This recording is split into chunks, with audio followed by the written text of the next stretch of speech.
What do employers need from workforce boards to feel confident in investing time, data, dollars into the regional talent pipeline?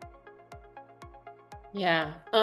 So I think a couple of things, and again, I'll piggyback on one thing that Jean had said, which is, first and foremost, that they have an acute talent need or the need to find and hire workers, right? Which is a core point of alignment.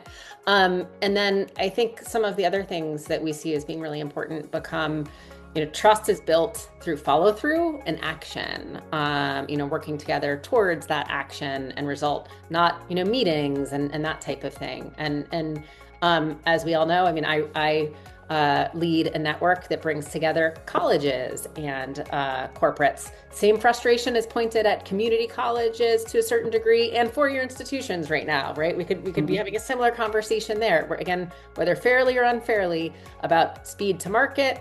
Are you moving at the pace of business, and are you following through, right, on your commitments to be my talent partner? And so, that how we see employers, whomever they're partnering with around talent, it is around who is going to work with me, right, to really, find that talent and build that talent that I need.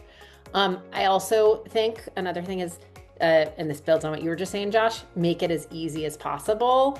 And I acknowledge, as someone, has spent a little bit of time working in the government, that we as government agencies, don't always make that easy as well. But, mid-sized small companies can't navigate 15-page PDF documents as easily and quickly, right? So where can we reduce red tape? What can that look like?